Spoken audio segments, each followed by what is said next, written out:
Inter pass అయిన students కి practical learning and industrial exposure తో 100% ప్లేస్మెంట్ ఇస్తుంది ఐ క్రియేట్ డిగ్రీ కాలేజ్.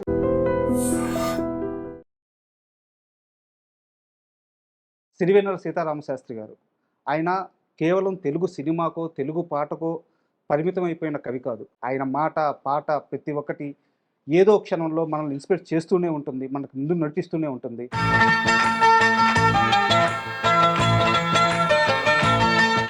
ఏ కొడుక్కి లేనన్ని అనుభూతులు, ఏ కొడుకు పొందలేనంత ఆనందం నాకు తెలిసి మీరే పొందుతున్నారు. Definitely, we're always. వారి పుట్టినరోజు అసలు ఎలా జరిగేది? We never limited our family to the 5 of us. Sure. It's always the entire family. ఇది జగమంత కుటుంబం. చుట్టూ ఉన్న వాళ్ళని మర్చిపోయి, ఇంటిని మర్చిపోయి, 4 గోడల మధ్య కూర్చొని మొత్తం ప్రపంచాన్ని చూడగలిగి పాట ద్వారా సమాజంలోకి వెళ్ళిపోతుంది చెప్తుంటే అంటే అసలు ఇంతవరకన్నా సాధ్యమా? ఆయన మైండ్ సెట్ ఏంటి అనేది మేము కూడా సబ్ కాన్షియస్ గా చిన్నప్పటి నుంచి పాటల ద్వారా నేర్చుకున్నాం. మాట చెప్పారు. జగమంత కుటుంబం అందరూ ఆయనకి కావాలి. ఏకాకి జీవితంలోకి వెళ్ళిపోతాడు. ఇంత ప్రేమించి ఇంత లోతుకి వెళ్ళిపోయి ఆయన్ని ఆయన తగిలించేసుకొని ఇబ్బంది పడ్డారు అని నాకు అనిపిస్తుంది. మీరు ఒప్పుకుంటారా? ఇది this is his life style కదా. ఇప్పుడు మీరు అన్న పాటలు కానీ లేకపోతే జగమంత కుటుంబం ఇవన్నీ ఆయనకి part of his life style. That is what he is. ఆయనకి కొంటె సాంగ్స్, లవ్ సాంగ్స్. ఎందుకు సినిమా పాట కోసం అంత కష్టపడ్డం? ఏ రోజన్నా కుటుంబ సభ్యులుగా మీరు అడిగారా? అడగనిస్తారా అసలు? అసలు నాన్నగారు ఇచ్చిన ఆస్తి అంతా మీ దగ్గరే ఉందా? ఒక నిర్మాత దగ్గర మీ ఆస్తి ఉండిపోయింది, తెచ్చుకుంటారు? ఆయన చెప్పినట్టుగా చెప్పాలంటే విశ్వనాథ్ గారిని ఆయన ఎలా భావించేవారు జీవితంలో? గురువు అని తండ్రి స్థానం ఎప్పుడు ఇచ్చాడు. ఆయన ఉన్నప్పుడు ఎప్పుడు ఆయన పక్కన కిందనే కూర్చునేవారు. ఆయన స్త్రీ పక్షపాత. మీ ముగ్గురులో ఆ తేడా ఎలా చూపించేవారు? అంటే ఇప్పుడు 2 అబ్బాయిలు 1 అమ్మాయి ఉంది అంటే ఎప్పుడు ఎవరికైనా కూడా సిరివెన్నెల సీతారామశాస్త్రి అబ్బాయి అవ్వడం మీకు బ్యారియర్ ఏమన్నా అయిందా ఇండస్ట్రీలో? నేను వెళ్ళి కలిసినప్పుడు లేకపోతే మాట్లాడినప్పుడు ఒక 1-2 డేస్ వరకు ఆయన ఇన్ఫ్లుయెన్స్ అందరి మీద. వారణాసి లాంటి పెద్ద సినిమాలో మీకు ఆ ఛాన్స్ ఎలా వచ్చింది? సో నాకు లక్కీగా ఓల్డ్ ఎలా ఉండబోతుంది? త్రివిక్రమ్ గారు మాట్లాడిన తర్వాత కొన్ని కోట్ల మందికి సిరివెన్నెల గారి స్థాయి, ఆయన సాహిత్య విలువలు ఇంకా బాగా అర్థమైంది. అంత గొప్ప మాటలు విన్న తర్వాత ఇంటికి వచ్చి కనీసం ఆయన వాటిని ఆ మాటని తీసుకోగలిగారా? నెత్తినెక్కించుకోగలిగారా? ఆయన చిన్న పిల్లలాగా మురిసిపోతుంది అనుకుంటుని ఈ మాట భలే చెప్పాడు కదా, ఈ మాట భలే చెప్పాడు అని చెప్పి. ఆయన రాత్రి ఉదయించే సూర్యుడు, అర్ధరాత్రి ఉదయించే సూర్యుడు అని.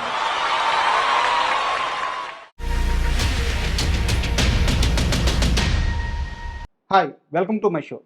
సిరివెన్నెల సీతారామశాస్త్రి గారు ఆయన కేవలం తెలుగు సినిమాకో తెలుగు పాటకో పరిమితం అయిపోయిన కవి కాదు.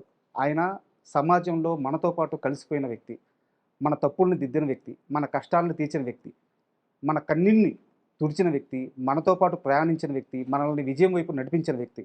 ఆయన మాట పాట ప్రతి ఒక్కటి ఏదో క్షణంలో మనల్ని ఇన్స్పైర్ చేస్తూనే ఉంటుంది, మనకు ముందు నడిపిస్తూనే ఉంటుంది.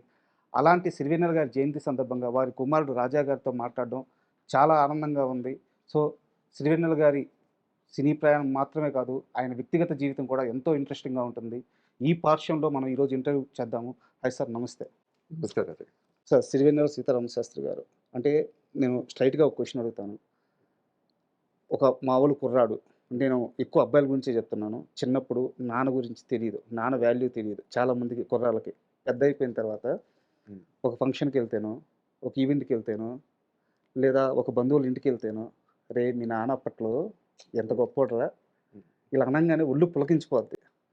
నాన్న గురించి ఎవరన్నా ఒక మాట గొప్పగా చెప్తే వినాలని పరితపిస్తూ ఉంటాం.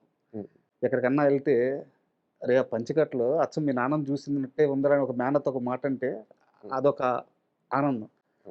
ఇలాంటి అనుభూతులు ఏ కొడుక్కి లేనన్ని అనుభూతులు, ఏ కొడుకు పొందలేనంత ఆనందం నాకు తెలిసి మీరే పొందుతున్నారేమో. డెఫినెట్గా ఉంటుందండి అది. సో మేము ముగ్గురం, మీకు తెలుసు కదా, ఫస్ట్ అక్క, తర్వాత అన్నయ్య, తర్వాత మేము. So we are always very very proud of to be his children. Sir కానీ అండ్ అండ్ మీరు అంటున్న ఇది డెఫినెట్గా మీరు ఆల్వేస్ అంటే ఎవరైనా చెప్పినప్పుడు ఆ గర్వం ఎప్పుడూ ఉంటుంది, ఆల్వేస్ ఫీల్ ప్రౌడ్. బట్ అది ఒక విధంగా అలవాటు అవుతుంది. బట్ కానీ ఎన్నిసార్లు విన్నా ఒక ఒక ఆనందం ఉంటుంది లోపల నుంచి. ఎందుకంటే మామూలుగా ఆయన ఒక సెలబ్రిటీ అనో లేకపోతే ఆయన ఫేమస్ అనో చెబితే కొన్నాళ్ళకి maybe it becomes routine. Yeah but ఎవరు వచ్చి మాట్లాడినా ఆయన పాటల్ని ఎలా ఎంజాయ్ చేశారో, అన్నిటికన్నా ముఖ్యంగా how the moulded their life. Sir ఆయన పాటలని చాలా మంది జీవితాలని మలిచాయి చాలా రకాలుగా. అంటే ఎన్నో సిచ్యువేషన్స్లో చాలా మందికి ఆయన పాటలు హెల్ప్ అయ్యాయి. సార్ సో అవి చెప్పినప్పుడు it's different kind of feeling. అంటే మీరు అన్నది కరెక్టే, అందరికీ ఉండదు అది కానీ, but we are very lucky. But it's different feeling అండి. సార్ నేను ఇంట్రోలో చెప్పినట్టే ఈ ఇంటర్వ్యూలో నేను సిరివెన్నెల గారి పాట గురించి, సిరివెన్నెల గారి సాహిత్యం గురించి, సిరివెన్నెల గారి సినిమా ప్రయాణం గురించి అసలు మాట్లాడదలుచుకోలేదు. నాకు కావాల్సింది ఏంటంటే సిరివెన్నెల గారు ఇంట్లో ఎలా బతికారు, జగమంతా నాది అని చాటి చెప్పిన కవి తన ఇంటిలో ఎలా ఉన్నారు, తన బిడ్డలతో ఎలా ఉన్నారు, తన అర్ధాంగితో ఎలా ఉన్నారు, నాకు ఇది కావాలి. సో నాకు మీ ఎక్స్పీరియన్స్ గుర్తుంటే చెప్పండి. ఫస్ట్ టైం మీకు బాగా ఊహ తెలిసి మీ నాన్నగారు మీతో మాట్లాడే మాట మీకు అర్థమయ్యేంత స్థాయి ఉన్నప్పుడు మొదటిసారి ఆయన మీకు జీవితం గురించి చెప్పిన మొదటి మాట ఏంటి, ఇన్స్పిరేషన్ కలిగించిన మాట ఏంటి, మీతో కూర్చొని మాట్లాడిన మాట ఏంటి గుర్తుందా? అది స్పెసిఫిక్గా అయితే గుర్తులేదు, కానీ ఆయన జీవితం గురించి ఇలా ఉండాలి అలా ఉండాలి అని చెప్పే రకం కాదు. హీస్ మోర్ లైక్ అంటే ఆయన జీవితం ఎలా అందరూ ఉండాలనుకుంటున్నారో ఆయన అలాగే ఉంటారు. So he believes more like practising what he says. So మీరు అన్నట్టు జగమంత కుటుంబం పాట రాసేవాళ్ళు అలా రాయాలంటే ఆయన అలా బతకాలి. ఆయన అలా బతికారు కాబట్టే అది రాయగలిగారు. సార్ అండ్ ఆయన ఎప్పుడు అంతే. అంటే మా చుట్టాలు ఎవరు ఏ ఊర్లో ఉన్నా వాళ్ళందరూ ఎవరు హైదరాబాద్కి వచ్చినా మా ఇంట్లోనే ఉండాలంటారు. సో వాళ్ళు అంటే కాలేజ్కి వెళ్ళినా 1-2 years కాలేజ్కి వెళ్ళినా మా ఇంట్లో ఉండే చదువుకోవాలి. వాళ్ళకి ఏమైనా 1 week పని ఉందన్నా మా ఇంట్లోనే ఉండాలి. సో ఆయనకి ఎప్పుడు he's very welcoming of people. ఆయనకి అందరూ మన ఇంట్లో ఉండాలి. సార్ కానీ అందులో second sentence is more important. అంటే ఆయన బెడ్రూమ్లో పడుకుని ఉంటారు, తలుపు తెరిచేసరికి ఆయనకి ఎప్పుడో ఒక 10 మంది కనిపించాలి ఇంట్లో. సో జగమంత కుటుంబం అందరూ ఆయనకి కావాలి. కానీ ఆయన అందరితో మధ్యలో భోజనం చేసి ఒక 5 నిమిషాలు ఒక పావుగంట అందరితో టైం స్పెండ్ చేసి వెంటనే తలుపు వేసేసి బెడ్రూమ్లోకి వెళ్ళిపోతారు, ఏకాకి జీవితంలోకి వెళ్ళిపోతారు ఆయన. So he will go in to his own world. అంటే పాటలు అవ్వచ్చు, థాట్ ప్రాసెస్ అవ్వచ్చు, ఎనీథింగ్ ఎవ్రీథింగ్. అంటే ఆయన ఎప్పుడు ఆ వరల్డ్లో ఉంటారు కదా. So he has to create a world for every song. So ఆయన అందులో ఉండి ఆయన పాట అందరూ పాట రాస్తున్నప్పుడే రాస్తున్నారు అనుకుంటారు, కానీ ఆయన పాట స్టార్ట్ చేసినప్పటి నుంచి అయినంత వరకు ఆయన పాటలోనే ఉంటారు. Even if it is 1 day 1 week 1 month ఆయన ఎప్పుడు అదే పాటలోనే ఉంటారు. ఆయన కూర్చొని టీవీ చూస్తున్నా కూడా that's what runs in his mind. పడుకున్నప్పుడు కూడా that's what runs in his mind. నిద్రలో కూడా పాట మదనం జరుగుతూనే ఉంటుంది. సో ఆయన స్టార్ట్ చేసేంత వరకే ఆ పాటలో ఉండరు. స్టార్ట్ చేసిన తర్వాత ఆ tune and that situation and the song is always in his mind. అందుకే సడన్ గా ఏదో ఒక టైంలో ఆయనకి కొన్ని ఒక భావం అంటాం కదా పాటలో, ఆ భావం క్లిక్ అయిన వెంటనే ఆయన రెడీ అయిపోయి కిందకి వెళ్తారు, పెడతారు. అప్పటి నుంచి ఒక 15 minutes పాట అయిపోతుంది. సార్ అయితే సిరివెన్నెల గురించి మాట్లాడుకునేటప్పుడు లేదా ఆయన గురించి చదువుతున్నప్పుడు వింటున్నప్పుడు నాకు అర్థమైంది ఏంటంటే ఆయన పాటని జీవితాన్ని దాటిపోయి ప్రేమించేసాడేమో. అంటే ఇప్పుడు ఎంతవరకు ఎందుకొరకు వింత పరుగు అనే పాట రాసేటప్పుడు ఆ మనిషి ఆ లోతుకెళ్ళి ఆ భావాన్ని చెప్పాలంటే సముద్రంలో ఒక్కో అలని అలా అలా అనరు, అన్నిటిని కలిపి సముద్రం అంటారు. మనిషి అంటే ఎవడు బలకడు, అందరూ కలిపితే మనిషి అనే సముద్రమే కదా. ఇది వేదాంతం, ఇదే మనిషి సారాంశం. దాన్ని ఒక సినిమా పాటలో చెప్పాడు. ఇంత ప్రేమించి ఇంత లోతుకి వెళ్ళిపోయి ఆయన్ని ఆయన తగిలించేసుకొని ఇబ్బంది పడ్డాడు అని నాకు అనిపిస్తుంది. మీరు ఒప్పుకుంటారా ఇది? అంటే ఆయన చెప్పాను కదా, that is his life theory. ఆయన దాన్ని నమ్మారు. దాన్నే ప్రతి పాటలోనూ ఆ ప్రేమనే ప్రతి పాటలోనూ పెట్టడానికే ఆయన ప్రతిసారి ప్రయత్నించారు. అది నమ్మడం లేదు, ఆయన అది నమ్మారు కాబట్టి ఆ పాటల్లో వచ్చాయండి. యాక్చువల్గా ఆ పాట గురించి కూడా ఒక ఆల్మోస్ట్ క్రిష్ గారు ఒక 6 months to 8 months ట్రావెల్ చేశారు ఆ ఒక్క పాట అంటే ఆ స్టోరీ మీద, పాట మీద. ఆయన నాకు ఆ పాట కావాలంటే ఏంటి ఇంతకీ ఏంటి క్లియర్గా చెప్పు అని చెప్పారు. అంటే మొత్తం అంతా ఆయనకు తెలుసు, బట్ ఆ రోజు ఏదో ఒక చోట క్లిక్ అయింది అని పాట మొత్తం ఒక 1 hour అయిపోయింది. The actual song came in 1 hour, but the concept grinded for 6 to 8 months. So so ఆయనకి వర్డ్స్ రావడానికి టైం పడుతుందేమో, కానీ ఆ భావం మాత్రం అది రన్ అవుతూ ఉంటుంది. బట్ ఆయనకి యాక్చువల్గా he enjoys different kinds of songs. అంటే ఇవన్నీ ఆయనకి this is his life style కదా. ఇప్పుడు మీరు అన్న పాటలు కానీ లేకపోతే జగమంత కుటుంబం, ఇవన్నీ ఆయనకి this part of his life style. That is what he is. So ఈ పాటలు చాలా కంఫర్టబుల్గా రాస్తారు. ఆయనకి కొంటె సాంగ్స్, లవ్ సాంగ్స్, డ్యూయెట్లు ఇవి రాయడం ఎక్కువ సరదా. ఎందుకంటే they challenge him a little bit. And ఇవాల్టి టర్మినాలజీ ఇప్పుడు 2000s ఒకలా ఉంటుంది, 2010లో ఒకలా ఉంటుంది, 2020లో ఒకలా ఉంటుంది, 90sలో వేరే టైప్లో ఉంటుంది. So you always go with the trend. Even the love songs you have to right with the trend. So ఆ ట్రెండ్తో అప్పుడున్న లేటెస్ట్ మూవీస్తో వాటిని బ్లెండ్ చేస్తూ ఆ పాటలు రాసేవారు. So that's how he enjoys more. రాసేవారు, కానీ ఆయన ఎందుకో ఫ్యూచర్ ముందే చూసారు అనిపిస్తుంటది. ఆయన రాసే పదాలు, ఆయన ఆలోచన విధానాలు, ఆయన చెప్తున్న మాటలు, కొన్ని వీడియోలు ఉంటాయి. ఒక పాట ఉంటుంది సార్, ఎప్పుడూ ఒప్పుకోవద్దురా ఓటమి అని చెప్పేసి. నేను చాలాసార్లు చాలామందికి ఈవెన్ వారు కూడా చెప్పారు, సీతారామ శాస్త్రి గారు కూడా చెప్పారు. ఒక స్కూల్లో అంటే ఇప్పుడు పిల్లల స్కూల్లో మనకి మామూలుగా ప్రేయర్ ఉంటుంది కదా స్టార్టింగ్, అలాంటి ప్రేయర్స్లో పెట్టాల్సిన పాట అది అని చెప్పేసి చాలామంది చెప్తారనమాట. అంటే ఆ పాట ఇంటే చాలు ఎలా బతకాలో, ఎలాంటి స్థితిలో అయినా ఎలా బతకాలో తెలుస్తుంది అనమాట. నేను అనేది ఏంటంటే, ఎందుకు సినిమా పాట కోసం అంత కష్టపడడం? ఏ రోజన్నా కుటుంబ సభ్యులుగా మీరు అడిగారా? ఆయన ఏ పాట రాసిచ్చినా మహాప్రసాదంలో కళ్ళకద్దుకొని తీసుకెళ్ళిపోయే ప్రొడ్యూసర్లు, డైరెక్టర్లు ఇండస్ట్రీ నిండా ఉన్నారు. కానీ ఏ రోజు ఆయన ఇవ్వలేదు. ఏ రోజన్నా మీరు కానీ, అమ్మగారు కానీ ఎక్కువ మదన పడుతున్నారు అని అడిగిన సందర్భం ఉందా? అడగమండి.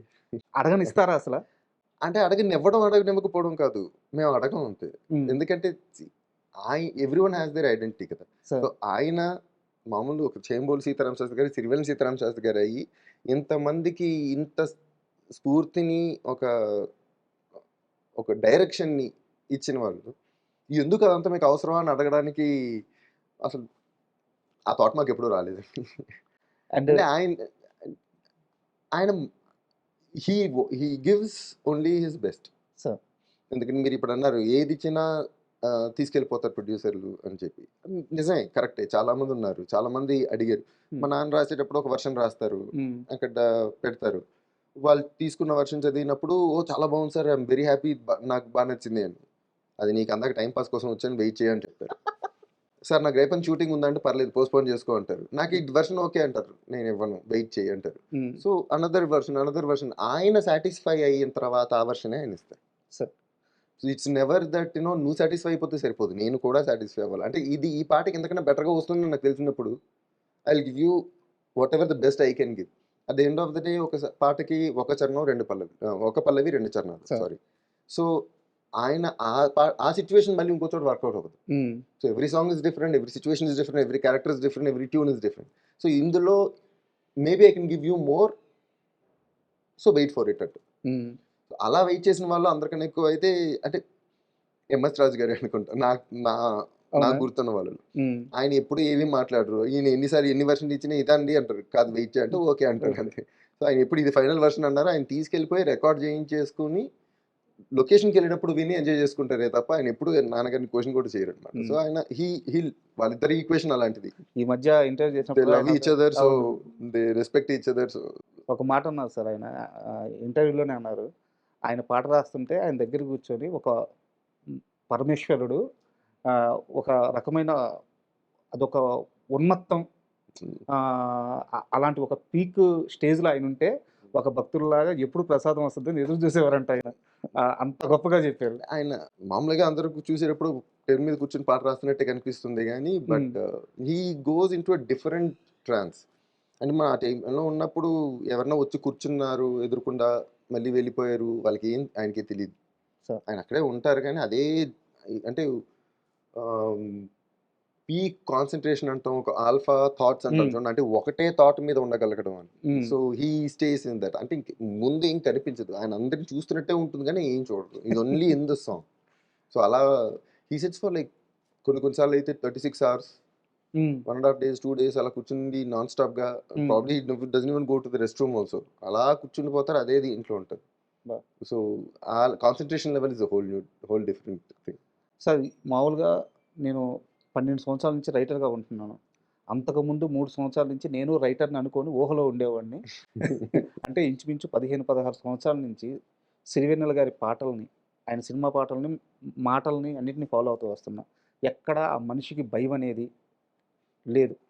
అయితే ఒక్క విషయంలో మాత్రం ఆయన బాగా భయపడేవారంట. బంధాల గురించి, బంధువుల గురించి. నా వాళ్ళు, నా మనుషులు ఎక్కడ విడిపోతామో, ఎక్కడ వెళ్ళిపోతారో వీళ్ళందరినీ కలుపుకోవాలి. ఒక కోడిపెట్ట తన పిల్లల్ని తన రెక్కల కింద ఎలా అయితే పెట్టుకుని ఉండేవాళ్ళో, అలా మనుషులందరినీ తన దగ్గరికి తీసుకొని పెట్టుకోవాలనుకుని బాగా భయపడేవారంట మనుషుల బంధాల విషయంలో.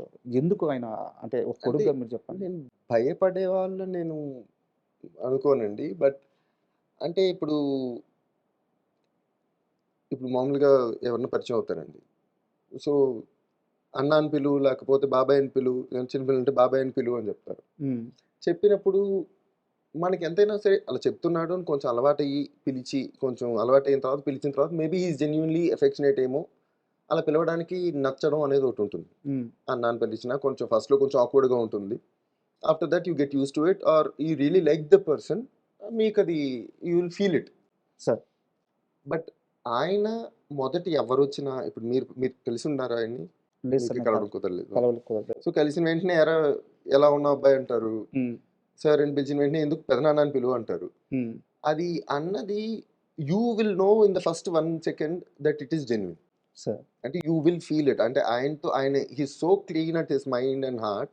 ఎవరొచ్చినా వాళ్ళకి first they can feel that affection from him. Hmm. ఆ లవ్ ఆయన ఇచ్చేది అంత క్లియర్‌గా అర్థమైపోతుంది. అంత అంత ట్రాన్స్‌పరెంట్‌గా ఉంటుంది. హ్మ్. సో, ఆయన ఎప్పుడూ అలా జనాల్ని కలుపుకుంటూ పోవడమే గానీ, ఎవరైనా ఉంటారా, ఉండరా అన్న భయం ఆయనకెప్పుడూ లేదు. ఆయన కలుపుకోవడం ఒకటే వచ్చు. సార్. అది వదలాలి అన్న ఆలోచన ఆయనకెప్పుడూ లేదు. హ్మ్. వదిలితే ఏంటి అన్న థాట్ ఆయన ఎప్పుడు పెట్టలేదు. హ్మ్. సో, ఎవరైనా వచ్చారంటే హౌ టు మనవాళ్ళుగా ఎలా చేసుకోవాలో, లేకపోతే మనోళ్ళు అని అనుకోవడం తప్ప, హ్మ్. ఆయనకి ఇంకోలా చూడడం రాదు. అందరిని ప్రేమించేయడం తప్పించి ఆయనకి ఇంకొకటి రాదు. Hmm. So, he lived it and he wrote it అంతే. He doesn't know the other way. Sir. I have not seen him అంటే ఆయన ఎప్పుడు ఎవరన్నా ఇష్టం లేదని గాని, ద్వేషించడం గాని, అయిష్టంగా ఉండడం హ్మ్. ఎవరి పట్ల అయినా నేను చూడలేదు. సార్. అంటే ఇంత గొప్ప మనిషి అంటే నేను సినిమా గురించి మాట్లాడలేదు, పాట హ్మ్. గురించి మాట్లాడలేదు. ఒక మనిషి భావజాలం, హ్మ్. ఒక మనిషి థాట్ ప్రాసెస్, ఆయన విద్వత్తు. ఇంత గొప్ప మనిషి ఈ మాట నేను అనలేదు. సీతారామ శాస్త్రి గారి గురించి త్రివిక్రమ్ గారే అన్నారు. అంత గొప్ప మనిషి పక్కింట్లో పుడితే అందరూ హ్యాపీ. మన ఇంట్లో ఉంటే ఆ సూర్యుడు వేడికి మనం కూడా రగిలిపోతూ ఉంటాం. ఆ వేడిని తీసుకున్న మొట్టమొదటి మనిషి, ఎక్కువ తీసుకున్న మనిషి మీ అమ్మగారు. అవును. డెఫినిట్‌గా. అంతకంటే ఆ ప్రేమ ఆమె పొందాలి, ఆ బాధ ఆమె పొందాలి, ఆనందం ఆమె పొందాలి. అవును. సో, వారిద్దరి అనుబంధం ఎలా ఉండేది సార్? నేనిప్పుడు మా నాన్నగారు ఇప్పుడు he wants to be our best friend. Sir. మా నాన్నగారు. నాకైనా, మా అన్నయ్యకైనా, మా అక్కకైనా బెస్ట్ ఫ్రెండ్ ఉండాలనుకుంటారు. సో, నేనే నంబర్ 1 ఉండాలి మీకు అని ఆయన ఎప్పుడూ థాట్. హ్మ్. నేను ఆయనకి ఎప్పుడు డైరెక్ట్‌గా చెప్పేసాను. మీరెప్పుడు నంబర్ 2 నాకు. హ్మ్. You will always come second because నాకు ఫస్ట్ అమ్మ. హ్మ్. ఎందుకంటే మేము చిన్నప్పుడు పెరిగేటప్పుడు కూడా ఆయన he was busy with songs. మీరన్నారు చిన్నప్పుడు అంటే ఫస్ట్ క్వెషన్ మీరడిగింది. అంటే ఒక తండ్రి గురించి చెప్తున్నప్పుడు, హ్మ్. తండ్రి గురించి ఎవరైనా మాట్లాడుతున్నప్పుడు అని. మాకు ఆయన ఇంట్లోనే ఉండేవారు. కానీ ఇంటరాక్షన్ కొంచెం తక్కువుండేది చిన్నప్పుడు. Sir. Because in 90s he was in his peaks. హ్మ్. ఎవ్రీడే ఆయన రాత్రి 8:00, 7:00 స్టార్ట్ చేసుకొని పొద్దున్న 6 వరకు రాసుకునేవారు. సార్. మేము స్కూల్ అయిన తర్వాత వచ్చి ఆయన రాసుకునే టైం కొంచెం సైలెంట్‌గా ఉండి పడుకుంటాం. పొద్దున్న లేచి మేము స్కూల్‌కెళ్ళిపోతాం. సో, మా ఇంటరాక్షన్ తక్కువుంది. బట్ ఆయనంటే ఎప్పుడు మాకు భయం కాదు. భయం ఉండేది. కానీ భయం కన్నా ఎక్కువ భక్తి, గౌరవం ఉండేది. సార్. ఎందుకొచ్చాయి? ఆయనేమిటో మా అమ్మ చెప్పడం వల్ల. హ్మ్. అండ్ మా అమ్మ ఇలాగా మీ నాన్నగారు ఇది అని ఎప్పుడు చెప్పలేదు. బట్ అదో రకంగా చెప్పి చెప్పకుండా ఆమె స్టైల్‌లో ఏదో చెప్పి అది మాకు అర్థమయ్యి I don't know how it happened. But ఆయన మీద ఒక రెస్పెక్ట్‌తో పెరుగుతాం గదా! So, sir. ఇట్స్ అంటే ఇప్పుడు తక్కువ చూసిన వాళ్ళు నేను చూసాను కొంతమందిని. తక్కువ ఇంటరాక్షన్ ఉన్న వాళ్ళు ఒక విధమైన భయంతో మాత్రమే ఉంటారు. తిడతారేమో నాన్న అని. హ్మ్. బట్ దే డోంట్ నో వాళ్ళ మీద ఒక రెస్పెక్ట్ ఉండడం వేరు, భయం ఉండడం వేరు. I believe that. సో, అంటే రెస్పెక్ట్‌తో ఉండడానికి కారణం మా అమ్మ. So, for me always she comes first sir. And then మా నాన్నగారు. హ్మ్. అండ్ వాళ్ళిద్దరు ఎలా ఉండేవారంటే there are lot of things I learn from my mom. Lot of things I learn from my dad. కొన్ని ఎలా ఉండాలని, కొన్ని ఎలా ఉండకూడదని ఎప్పుడూ నేర్చుకుంటాం. ఎవరిని చూసినా. ఖచ్చితంగా. అది ప్రతి జంటలో ఉంటది. ప్రతి జంటలో ఉంటుంది. హ్మ్. అండ్ వాళ్ళిద్దరి ఈక్వేషన్ అంటే నేను మా అమ్మ పెళ్ళయ్యి మా నాన్నతో పెళ్ళయిన తర్వాత ఇక్కడికి వచ్చి ఒక జీవితం ఇలా నేను అనుకోనండి. అంటే at least my perspective towards their thing. మా అమ్మకి చాలా ఎర్లీగా పెళ్ళైపోయింది. Sure. బ్యాక్ దెన్ అలాగే అయ్యేది. సో 15th ఇయర్ పెళ్ళైపోయింది. By 21 I was Born. Sure. Third one. So basically 15th పెళ్ళయిన తర్వాత the whole life is moulded together. Sure. మనకు ఒక క్యారెక్టర్ వచ్చి ఇంకొకరితో పెళ్ళైన తర్వాత వాళ్ళతో అడ్జస్ట్ అవ్వడం అనేది ఉంటుంది. 15 పెళ్ళి అయితే ఏముంటుంది, అది ఇది- డెవలప్ అవ్వడమే వీళ్ళతో కలిసిపోయి డెవలప్ ఆ టైం పీరియడ్ లోనే జరుగుతుంది కదా. అదే టైం పీరియడ్ లో జరుగుతుంది. అవును. సో ఆయన ఏమిటో ఆయన ఇలాగే ఉంటారు. ఆయన థాట్ ప్రాసెస్ ఇది. ఆయన టైం స్పెండ్ చేసుకునేది ఆయన సొంత, ఆయన ఇండివిజువల్ గా టైం స్పెండ్ చేసుకునేది ఇలా ఉంటుందని కానీ, జనాలతో ఇలా ఉంటారు, ఆయన కుటుంబంతో ఇలా ఉంటారు, ఇవన్నీ ఆవిడకి అలా ఒక చాలా సటిల్ గా న్యాచురల్ గా అర్థమైపోయి అలవాటు అయిపోయింది. అలవాటు అయిపోయింది. అంటే it is not a learning for her, that is how it moulded. Sure. So family మొత్తంలో మా అమ్మ, మా నాన్నగారు వాళ్ళ ఫ్యామిలీలో ఎల్డెస్ట్ సన్. సో మా అమ్మ పెద్ద కోడలు. So she from the beginning she took that responsibility. అంటే ఆడపడుచులు ఎవరైనా ఇంటికి వస్తే బట్టలు పెట్టి పంపించాలి, లేకపోతే పిల్లలు ఎవరైనా వచ్చారంటే వాళ్ళకి ఏమైనా ఇచ్చి పంపించాలి, ఇవన్నీ ఇప్పుడు ఏడో చూసుకుంటుంది. సో ఆయన ఇవన్నీ చూసుకోవాలి, ఇలా అవుతుంది అన్న విషయం కూడా ఆయనకు తెలియదు. కదా. అసలు ఆయనకి ఇవేమీ తెలియదు. అసలు నిజంగా చెప్పాలంటే చాలా మందికి తెలియదు ఈ విషయం. బట్ మేము ఏ స్కూల్లో చదువుతున్నా కూడా ఆయనకి ఎప్పుడూ తెలియదు. సో అందుకే నేను ఇప్పుడు మా అమ్మ ఫస్ట్ అంటాను. ఈయనేమో మేము పుట్టేసిన తర్వాత చెన్నైకి తీసుకెళ్ళిపోయి అక్కడ మమ్మల్ని మా అమ్మగారితో పాటు ముగ్గురిని తీసుకుని చెన్నైలో తీసుకెళ్ళిపోయారు. మా అమ్మ అనకాపల్లి నుంచి డైరెక్ట్ చెన్నై. సో అక్కడ భాష తెలియకుండా, ఎవరూ తెలియకుండా, సో మా స్కూల్స్కి, మా ట్యూషన్లు, కిరాణా కొట్లు, కూరగాయలు, పనులు అన్నిటినీ మా అమ్మాయి మేనేజ్ చేసుకుంది. Sure. ఈయన కూర్చొని పాటలు రాసుకుంటారు, పడుకుంటారు. ఈయన దగ్గరకు వచ్చి మాట్లాడే వాళ్ళందరూ తెలుగు వాళ్ళే ఆబ్వియస్లీ. చెన్నైలో ఉన్న అంతే, అందరూ తెలుగు వాళ్ళు, తెలుగు ప్రొడ్యూసర్లు, తెలుగు డైరెక్టర్లు వచ్చి పాట రాయించుకునేవాళ్ళు. అవును. సో ఈయనకి బయట మిగతా లాంగ్వేజ్ వాళ్ళతో ఎక్కువ ఇంటరాక్షన్ అవసరం ఉండేది కాదు, వెరీ మినిమల్. సో ఈవిడే మొత్తం వచ్చి రాని భాషతో అందరితో మేనేజ్ చేసుకుని, మా పేరెంట్ టీచర్ మీటింగ్లకైనా తనే వచ్చి అన్ని మా అమ్మ చూసుకునేది అనమాట. So he never had to bother about anything. So ఆయన ఆ ప్రపంచంలో ఉండడానికి కావాల్సిన సపోర్ట్ అంతా ఇవిడ చేసింది. సో వాళ్ళ రిలేషన్ అంటే అది the moulded into each other. ఏ రోజన్నా, అంటే ఇది మరీ అడిగితే సిల్లీగా అనిపిస్తుంది, బట్ నేను అడగాలనుకుంటున్నాను, ఏ రోజన్నా వంటింట్లో ఈయన వెళ్ళి ఆమెకు సహాయం చేయడం కానీ, ఒక రోజు వంట చేయడం కానీ ఇలా ఎప్పుడన్నా జరిగింది? అంటే మేము చూసిన సీతారామ శాస్త్రి గారికి ఇంకో పార్శ్వం ఉందా? ఆయన మాలాగా బిహేవ్ చేస్తాడా? లేదు, అలాంటిది లేదు. ఆయన అంటే ఆయన ఎప్పుడు సిరివెన్నెల సీతారామ శాస్త్రి అంతే. అంటే మాతో పిల్లలతో వాళ్ళతో వచ్చినప్పుడు, మా అక్క పిల్లలు కానీ వాళ్ళతో ఉండేటప్పుడు ఆయనతో అడ్వాంటేజ్ ఏంటంటే ఎవరితో మాట్లాడుతున్నారో he can mould to that age and that gender. ఒక ఆడపిల్లతో మాట్లాడుతున్నారంటే ఒక చిన్న, మళ్ళీ ఆ స్కూల్లో ఇద్దరు ఆడపిల్లలు కూర్చొని మాట్లాడుకుంటున్నట్టుగా he will try to be with them and అంతే ఇలా ఇంటరాక్ట్ అవ్వాలని ట్రై చేస్తారు. So he likes more interaction with youngsters or kids. ఎవరితో మాట్లాడుతున్నా ఆ ఏజ్లో మాట్లాడుకుంటారు. కానీ ఇంట్లో వంటింట్లో హెల్ప్ చేయడం గట్రా ఆయనకి ఆయనకు మా అమ్మ రోజు ఆయన వంకాయ కూర పెట్టేస్తే చాలు. అవునా? మా అమ్మ రోజు వారానికి 5 రోజులు వంకాయ ఉంటుంది. ఆ రోజు వండకపోతే ఇవాళ చేయలేదా అని అడుగుతారు. వారం అంతా చేశాను, ఇవాళ ఒక్కరోజు ఇంకోటి వండి నాకు తినొచ్చు కదా అంటే ఇవాళ ఇది లేనిదే అడుగుతారు ఏంటండి. సో ఆయనకి హెల్పింగ్ అంటే కిచెన్లో హెల్పింగ్ ఏం లేదు కానీ, బట్ సపోర్ట్ ఇవ్వాలంటే ఆవిడకి ఏం కావాలో హీ నోస్, అవసరం అయినప్పుడు అది చూసుకుంటారు. సో ఇట్స్ నాట్ ఆవిడకి ఏం కావాలో చూసుకుంటారు, కానీ మొత్తం ఆయనకి ఏం కావాలో మొత్తం ఇవి చూసుకుంటుంది. సో అది పూర్తిగా, అంటే ఇది నేను సీతారామ శాస్త్రి గారి గురించి చెప్పట్లేదు, పర్టికులర్గా ఒక వ్యక్తి గురించి చెప్పట్లేదు. కొంతమంది ఉంటారు సార్, వాళ్ళు పూర్తిగా వాళ్ళ పార్ట్నర్ మీద డిపెండ్ అయిపోయి ఉంటారు. అవును. సో నేను చాలామంది జంటలను చూశాను. అయితే ఈయనదొక స్టేజ్, ఈయన జగమంతా నా కుటుంబం అనుకొని ఇంట్లో ఈవి మీద ఆధారపడిపోయారు ఆయన. పూర్తిగా డిపెండెంట్ అండి.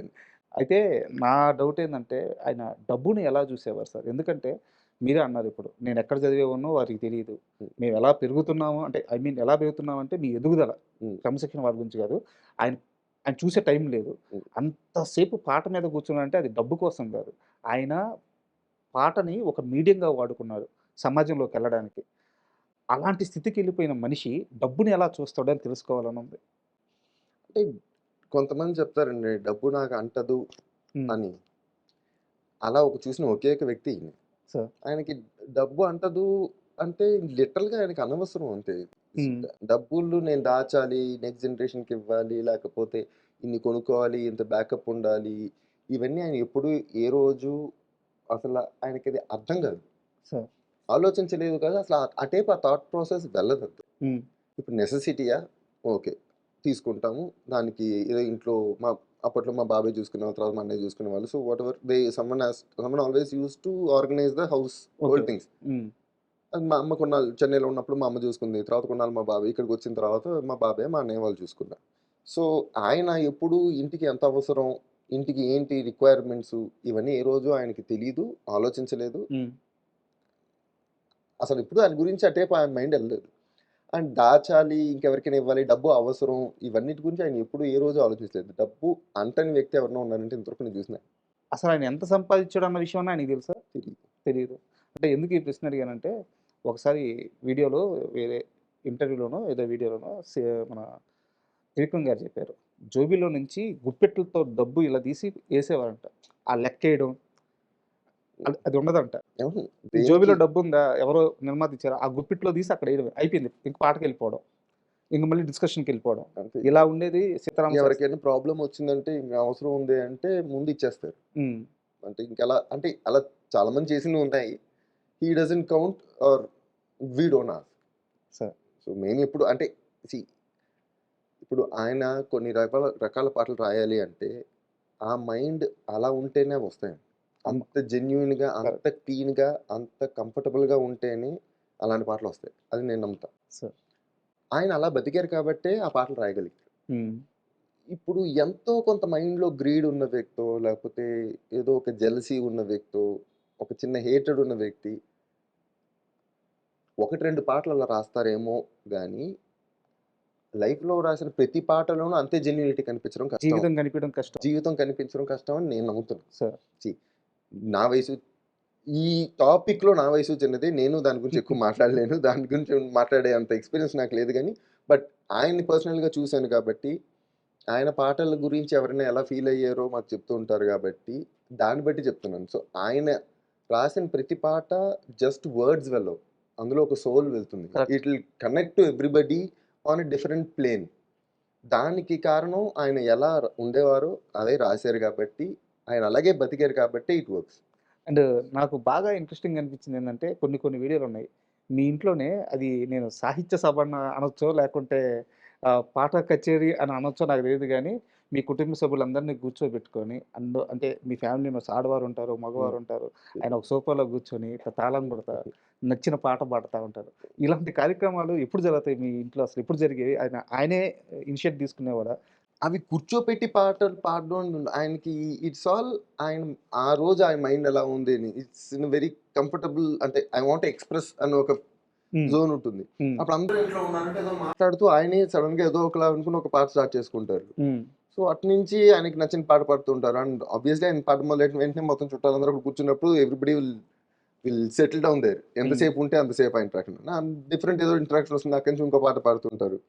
సో, ఇది ఎప్పుడు ప్రీ ప్లాన్డ్‌గా అయితే ఎప్పుడు వర్కౌట్ అయ్యేవి కాదు. ఓకే. అది ఆటోమేటిక్‌గా అవి జెన్యూన్‌గా జరిగిపోయింది. అవి న్యాచురల్‌గా అలా జరిగిపోతాయి. హ్మ్. మేబీ 1, 2 సార్లు ఏమైనా యూఎస్‌కెళ్ళినప్పుడు ఎవరైనా ఇంటికెళ్ళినప్పుడు సార్ ఒక పాటని ఏమైనా అడిగితే అప్పుడు హ్మ్. 1, 2 పాడడం ఉంటుంది. కానీ ఇంట్లో ఇట్స్ వెరీ ఆర్గానిక్‌గా అలా అయిపోతూ ఉంటుంది అంతే అప్పుడప్పుడు. ఆయన కొన్ని కొన్ని సార్లు మాత్రం ఆయన ఏమైనా పాట రాసినప్పుడు when he really enjoys that song hmm. He will వచ్చి అందరికీ వినిపిస్తారు. కొన్ని కొన్ని పాటలు. అండ్ నాకు వెరీ అందులో బాగా నచ్చిందేందంటే, వారెవరో నాకు తెలీదు. అంటే మీ కుటుంబంలో వారు ఒక లేడీ ఉంటారు. ఆయన సోఫా మీద కూర్చున్నప్పుడు నవ్వుతూ ఆయన పాటింటూ నాకు వీడియో చూపిస్తే మీకు అర్థమవుద్దేమో. అంటే నాకనిపించిందేందంటే, సిరివెన్నెల సీతారామ శాస్త్రి గారు మాకు దేవుడు.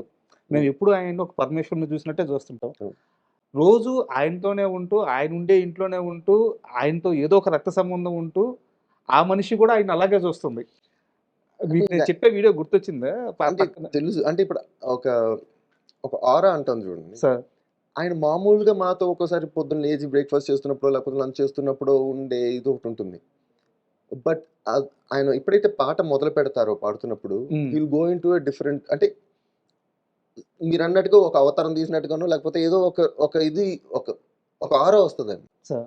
సో, అప్పుడు అలా చూస్తూ ఉండడం తప్ప మనం చేయగలిగిందేం లేదు. అంటే హ్మ్. వి విల్ బి మెస్మరైజ్డ్ అంతే. ఆయన ఆ టోన్‌లో ఉంటుంది. అంటే ఆయన ఏం పాడినా వంశీ గారు ఒక్కోసారి అంటారు, కృష్ణవంశీ గారు ఏదో పాట పాడినప్పుడు, ఏదో రాసినప్పుడు ఈయన పాట వినిపిస్తారు, ఈయన రాసిన పాట వినిపిస్తారు. ఒక్కోసారి ఆయన నేను మళ్ళీ రేపు వస్తానండి అని చెప్పి పాట ఒక వర్షన్ తీసుకున్న తర్వాత వచ్చి మళ్ళీ రేపు వచ్చి లేదు నాకు ఇక్కడ ఈ కరెక్షన్స్ కావాలి, ఇవి వేరేలా మన ఎన్నెందుకు అడగలేదంటే ఆయన మా అమ్మతో మాట్లాడినప్పుడు ఆయన ఏం పాడినా బాగుంటుందండి, అదే ఆయన రాసింది కదా, ఆయన ఏం పాడినా బాగుందేమో, అది అద్భుతంగా ఉందేమో అని ఫీలింగ్ వచ్చేస్తుంది. అది వెళ్ళి సింగర్లు పాడినప్పుడు మళ్ళీ అంత అద్భుతంగా రాదు. అందుకని నేను వెళ్ళి ఇంకెవరి చేతన పాడించుకుంటాను, అప్పుడు నాకు అర్థం అవుతుంది. ఎందుకంటే ఇట్ ఈస్ హిస్ సాంగ్, ఆయన మాటలు చెప్పాలంటే హిస్ బేబీ. సో ఆయన ఎక్స్ప్రెస్ చేసేటట్టుగా ఇప్పుడు గర్ల్స్ వాయిస్ అయినా, గర్ల్స్ లైన్, లేడీస్ లైన్స్ అయినా, లేకపోతే జెన్ లైన్స్ అయినా రెండు ఆయనే రాస్తున్నారు.